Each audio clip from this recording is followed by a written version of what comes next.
আর্যিকরে নির্যাতিতের স্মরণে গাছ বিলি শিক্ষকের। তিনি মেয়েদের বাল্য বিবাহ রোধে কাজ করেন। গোলাপ সুন্দরী সেজে জেলা থেকে রাজ্যে সচেতনতার প্রচার করেন।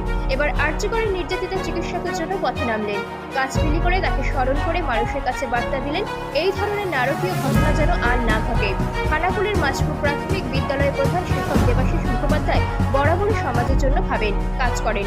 স্কুলের ছেলে মেয়েদের সেভাবে শিক্ষিত করার চেষ্টা করেন। গাছকে যেমন যত্নে লালন করে বাঁচিয়ে রাখতে হয়, তেমনই নারীদের সুরক্ষিত রাখতে হবে।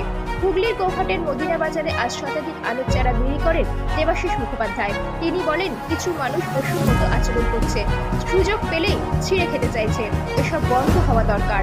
বাল্যবিবাহের বিরুদ্ধে যেভাবে প্রচার করি, তেমনই আর্যিকরের বোনের স্মরণে গাছের চারা বিলি করলাম আর দোষীদের শাস্তির দাবি করলাম। সাধারণ মানুষেরা মদিনা বাজারে বাস স্ট্যান্ডে এসেছিলেন, তারা গাছের চারা সংগ্রহ করেন। বলেন, ভালো উদ্যোগ। 24 আওয়ার্স আরামবাগের রিপোর্ট।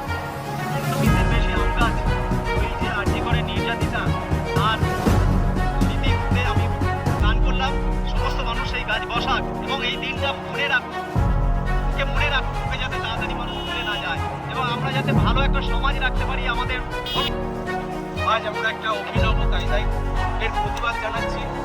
যে লুম্পেন, যে বদমাইশ যারা এই ঘটনা ঘটাচ্ছে এই ভারতবর্ষে, তার কড়া আইন এনে তাদেরকে দৃষ্টান্তমূলক শাস্তি দিতে হবে, যাতে এই ঘটনা পুনরাবৃত্তি না ঘটে। আমি এটা করলাম মানে এই জন্যই করলাম যে আমি একজন মেয়ের বাবা এবং আমি চাই কোনো মেয়ে যাতে নির্যাতিত না হয়। এটা বলতে যে আমি আবেগপ্রবণ হয়ে পড়ছি। এরকম ধরনের সমাজে যাতে আর নারকীয় ঘটনা না ঘটে, প্রত্যেক মানুষকে সচেতন হতে হবে, প্রত্যেক মানুষকে এগিয়ে আসতে হবে এই সমাজকে ভালো করার জন্য। এবং আমি নির্যাতিতার স্মরণে এই গাছটা দিচ্ছি। গাছ যারা বসাবে আমি তাদেরকে বলেছি, গাছ যত বড় হবে এই ঘটনা তাদের মাথায় যেন থাকে এবং তারা সেই অনুযায়ী সমাজকে ভালো করার কাজে এগিয়ে যায়। এই বোনকে আমরা ভুলতে পারবো না, মানে 2-4 দিন আন্দোলন করলাম, ভুলে গেলাম তা নয়। এবং আমি চাই আইন এমন হোক যে এই ধরনের যারা ধর্ষক হয়, যারা হয়, সেই সব মানুষদের পানিশমেন্ট হোক। তাদের জন্য সংশোধনাগার নয়, তাদের জন্য জেল হওয়া উচিত এবং ফাঁসি হওয়া উচিত। তার জন্য আমি চাইবো একজন দেশবাসী হিসেবে, নাগরিক হিসেবে, যে আমাদের আইনকে আরও কঠোর করতে হবে, নাহলে এই ধরনের ঘটনা বন্ধ করা যাবে না। আইন কঠোর করলেই তবে এই ধরনের ঘটনা বন্ধ হবে। সেই জন্য তার স্মরণে আমি এই গাছগুলো আজকে আম গাছ বিলি করলাম। এমনি আমার প্রোগ্রাম থাকে, আমি বছরে 1000-এর বেশি আম গাছ দিই। এছাড়া আমি বাল্যবিবাহ, শিশু নিগ্রহ এবং গাছ বসানো, এছাড়া মোবাইল বাচ্চারা যাতে না ব্যবহার করে তা নিয়ে আমি সারা বছর প্রচার করি। আমি জানেন এখানে আমি পায়ে হেঁটে দিল্লি গিয়েছিলাম, এছাড়া আমি পায়ে হেঁটে আমি অযোধ্যা রাম মন্দির গিয়েছিলাম এবং পায়ে হেঁটে দিল্লিও গিয়েছিলাম, শুধুমাত্র এই সকল বার্তা নিয়ে। এবং আমি বিভিন্ন সময় ছুটির দিন বিভিন্ন সময় বিভিন্ন জায়গায় ক্যাম্পেইন করি, প্রচার করি এই সমস্ত কিছু নিয়ে। আজকে আমি এখানে এসেছি মদিনা বাজারে, শুধুমাত্র ওই নির্যাতিতার স্মরণে এই গাছ বিলি করলাম। এই গাছ যাতে যত বড় হবে মানুষ মনে রাখবে যে আমাদের এরকম ঘটনা ঘটেছিল, আজ যাতে না হয় ঘটনা, মেয়েদের ওপর যাতে আজ যাতে অত্যাচার না হয়, মেয়েরা যাতে তার একটা ভালো পৃথিবী পায়, আমাদের যে সন্ততিরা তারা যাতে বড় হয়ে বুঝতে পারে, হ্যাঁ আমার জন্য এই পৃথিবীটা সেফ, আমার জন্য এই দেশটা সেফ, সেইটা সবাইকে এগিয়ে আসতে হবে। সেই জন্যই আমি আজকে এইখানে প্রোগ্রামটা করলাম।